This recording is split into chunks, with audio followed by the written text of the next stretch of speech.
Welcome back, YouTubers. Thank you for joining me. And today I am working on a 2006 Chrysler 300. This is the one with the 3.5 liter V6. Customer states that they're losing a lot of coolant. They always put coolant in it, and as soon as they put coolant in it, it starts to leak from the front. So automatically it tells me the water pump went out. On these models, you have to do the timing belt and the water pump at the same time. But the driver told me that they had just serviced the timing belt not too long ago, which I can verify that this timing belt is brand new. It looks like a month, maybe a month or 2 months old. It looks brand new. My question is, if you're going to do the timing belt, how come you didn't do the water pump? I mean, I'm just a mechanic, just like you guys that's watching. First things first, there was no coolant, so it's already been drained. I just removed the upper coolant hose. You guys can see it right here. It goes in there. And then I removed the serpentine belt. There's a tensioner on the cover. I've already moved the tensioner, moved the belt. Then you're gonna get to this front cover. There's a bunch of these 10 millimeters that go around, and also a 13 millimeters that go around. Right there, right there, right there, right there. When I assemble this back together, I'll show you guys. And then once you take the front cover off, there's a bunch of 10 millimeters down here too. There's 1, 2, 3, 4. And then once you remove all that, you can gain access to the belt itself. Then on the side here, you're gonna have the tensioner. This is the tensioner. It's actually hydraulic actuated, held on by two 13 millimeters down here on the passenger side below the alternator. I'll show you guys in a second. But once you remove the front cover, your water pump is this one right here. This pulley right here. There's a bunch of 10 millimeters that go around it also, that holds it in place. You want to make sure to pay attention to where the 10 millimeter bolts go, because there's shorter ones and longer ones. I'll show you guys in a second. But let me go down there and show you guys the tensioner.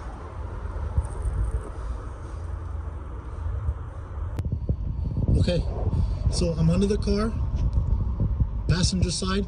I jacked up the vehicle and set it on jack stands. This is the tensioner right here. 2 of these 13 millimeters. I didn't take the tensioner completely out, as you guys can see. I just backed it out and then left like three or 2 threads in there just to hold the tensioner. That's all, this tensioner right here. 13 millimeters, 2 of them.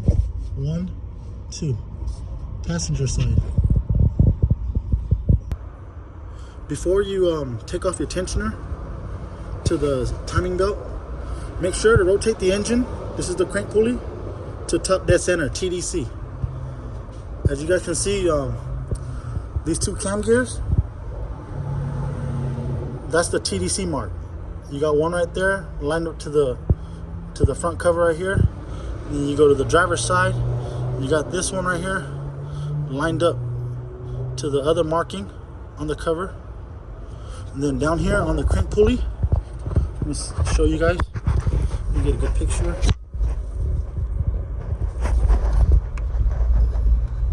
There's gonna be a mark right there.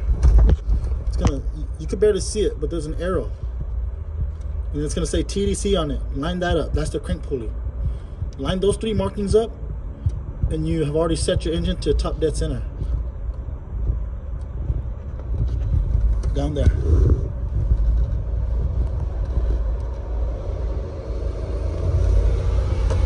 Then once you set your engine to TDC, and then you could back the tensioner off, loosen up the belt, pull the belt off, and then work on your water pump. Unbolt the water pump. This is the new water pump. As I took one bolt off one at a time, I went ahead and put it into the same slot that it's supposed to go in if I was gonna bolt the new water pump back up. But as you guys can see, there's longer ones and then there's shorter ones. So you just gotta make sure you put them back in the right orientation. I usually just use the new one as like a guide. And then once I get the old one off, I'll put these bolts back into the old one, and then I'll slowly bolt up the new water pump one by one. That way I don't lose orientation or how they go specifically. But I'm gonna go ahead and pull off the old water pump. There's only one more bolt left.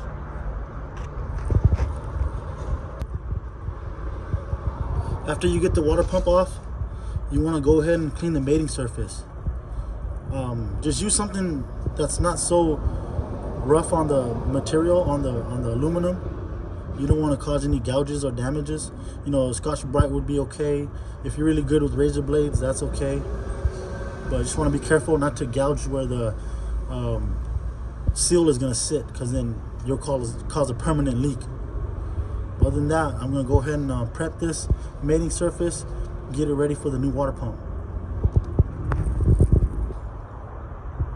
There's the old water pump.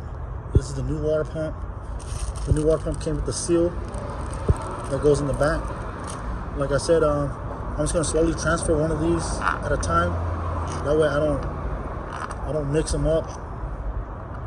And then once I transfer all the bolts over to the old water pump, I'm going to go ahead and just grab the new water pump with one bolt and just work my way and make sure it's tight. When you tighten up the water pump, you want to go like in a star pattern, so you want to make sure that the new water pump is nice and flat.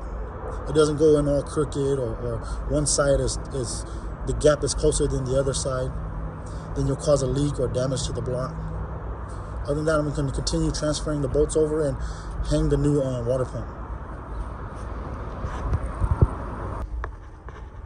I got the new water pump on. I went ahead and tightened it in a star formation. And then once you tighten it, since we didn't take off the bottom cover, these 3 bolts right here, let's see, it's going to be 3 of them. 1, 2, 3.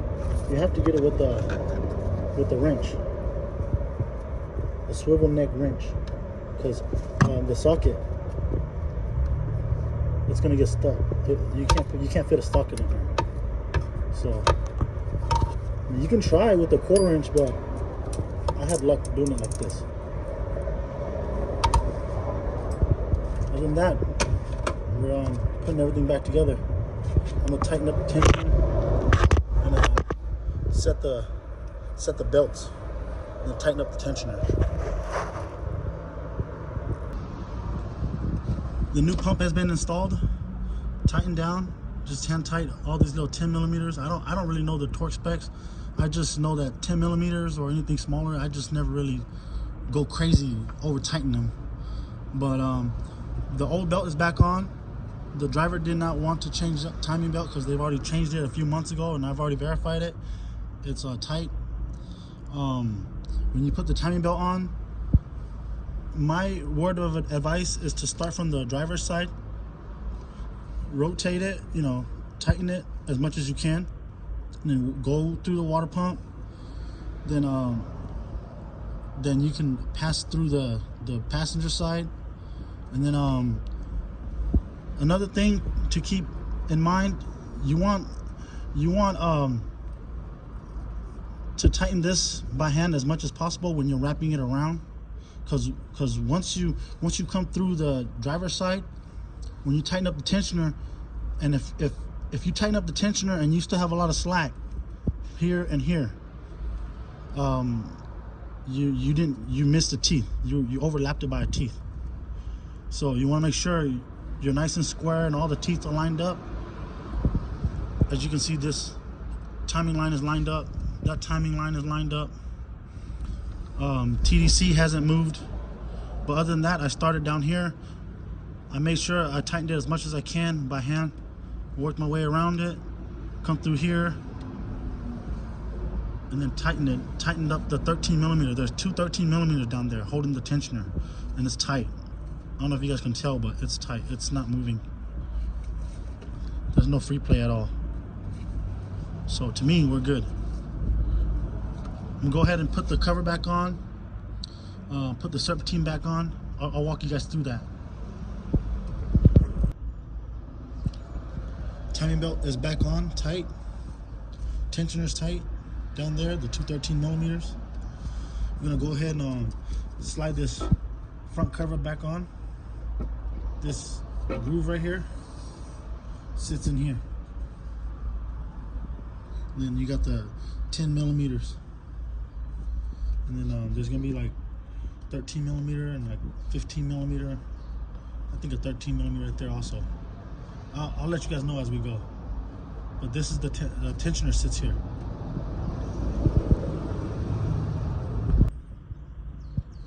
The front cover is back on. I have already assembled and tightened all the 10 millimeters and the 13 millimeters. And then you got one 15 millimeter down there. I'm gonna reassemble the belt tensioner. The customer does not want to replace the belt tensioner, which is fine. I'm just a mechanic. And then after I tighten down the belt tensioner, I'm gonna reassemble the Serpentine belt, fill it up with coolant, and start her up. I always draw the Serpentine belt out. It just helps me, you know, it just helps me out. Instead of trying to look for it online, and you know, there's so many pictures online, you don't know which one to go off of. But I always just draw it out. It's best for me. But other than that, it's almost time to start her up. So like I said, put coolant in it, tighten up the tensioner and the Serpentine belt, just start her up. Once again, you guys, thank you for joining me. And if you guys like this content, please be sure to like, comment, share, and subscribe. Have a great day, guys.